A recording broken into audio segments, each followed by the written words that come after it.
Jean chapitre 15, verset 16. Ce n'est pas vous qui m'avez choisi, mais moi je vous ai choisi. Et je vous ai établi afin que vous alliez et que vous portiez du fruit et que votre fruit demeure, afin que ce que vous demanderez au Père à mon nom, il vous donne au nom de Jésus. Amen. Merci beaucoup. Nous bénissons le Seigneur pour l'occasion, pour la grâce qu'il nous a accordée d'être là. Que son nom soit loué. Je dis encore merci à notre papa, au couple pastoral, pour la marque de confiance d'avoir choisi de se présenter devant vous ce soir. Et je dis encore merci à vous. Amen, amen. Amen. Merci beaucoup. Notre thème est intitulé la sélection de la vision céleste sur une âme. La sélection de la vision céleste sur une âme. Si on peut définir deux mots dans il y a la sélection et aussi la vision.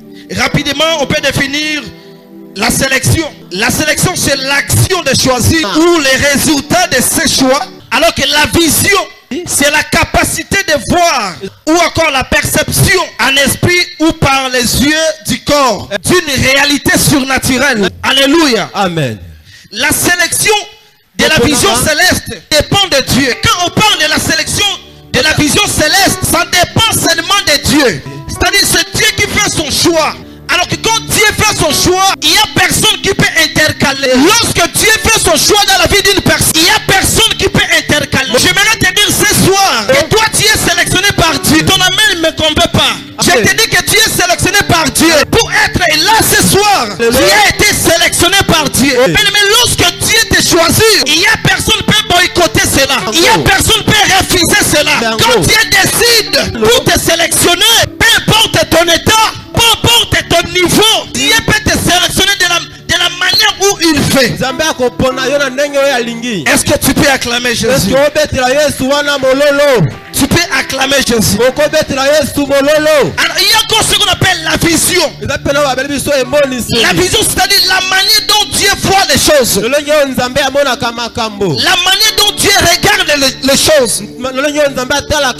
Ça c'est différent de la manière des hommes. Les hommes regardent différemment de Dieu. La manière dont Dieu regarde ta vie, ce n'est pas ce que les hommes te regardent. Aujourd'hui les hommes te regardent autrement. Parfois les hommes te regardent que toi tu as joué dans la vie. Mais quand Dieu te regarde, il te voit comme une personne qui a reçu déjà. Il te voit comme une personne qui a reçu déjà. Alléluia. Amen. Écoutez ce que Jésus a dit à ses disciples. Jésus, il leur dit ceci. Ce n'est pas vous qui m'avez choisi, mais c'est moi qui vous ai choisi. Pourquoi je vous ai choisi? Afin que vous alliez, afin que vous portez des fruits, afin que vous avancez, afin que la victoire vous accompagne. Alléluia. Amen.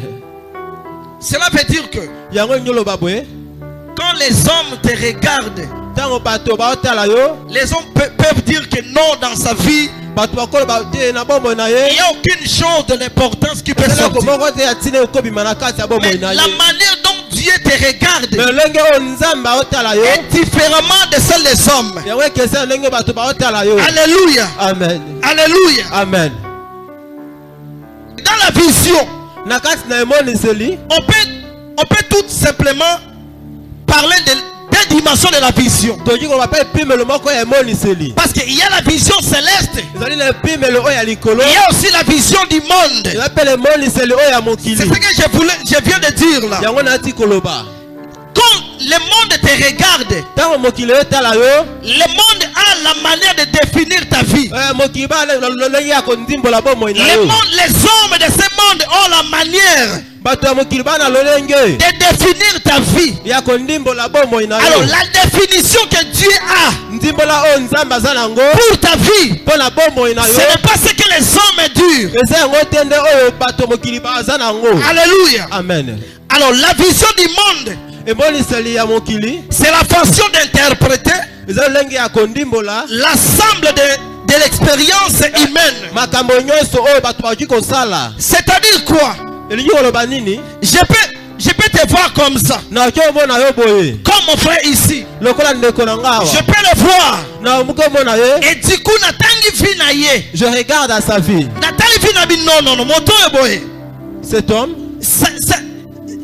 il n'y a aucune chose de bon qui peut sortir dans sa vie. Ça, c'est ma manière de voir des choses. Ça, c'est la manière que les hommes regardent. Mais la vision de Dieu, c'est la vie d'une personne. Même si aujourd'hui, les hommes ont dit, et c'est fini pour lui, par rapport à ce qu'il voit. Mais Dieu, quand Dieu te regarde aujourd'hui, il t'appelle voyant héros. Pendant que tu traverses les moments difficiles, alors Dieu t'appelle dans sa manière. Parce que la manière dont Dieu te regarde est toujours différente des autres.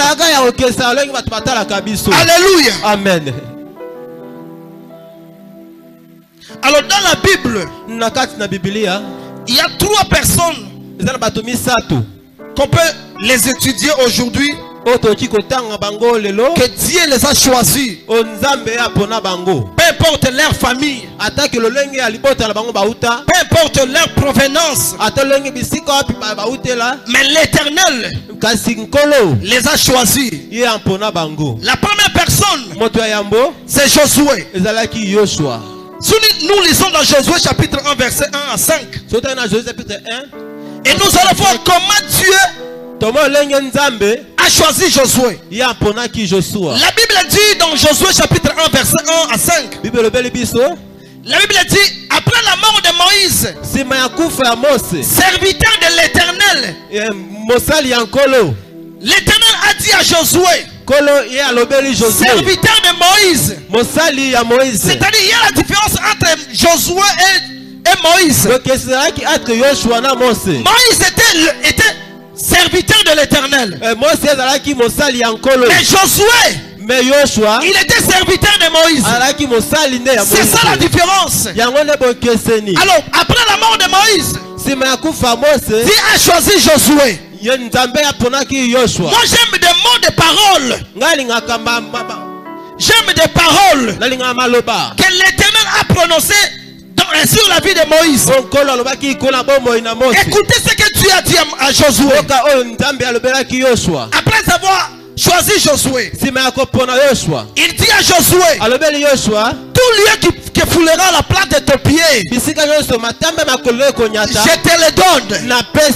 C'est pour nous dire ceci. Quand Dieu appelle quelqu'un, quand Dieu choisit quelqu'un, peu importe les barrières, peu importe des limitations, il n'y a aucune personne qui peut t'empêcher. Je viens t'annoncer ce soir, comme Dieu t'a choisi dans ta famille, il n'y a aucune personne qui peut t'empêcher. Il n'y a aucune maladie qui peut t'arrêter.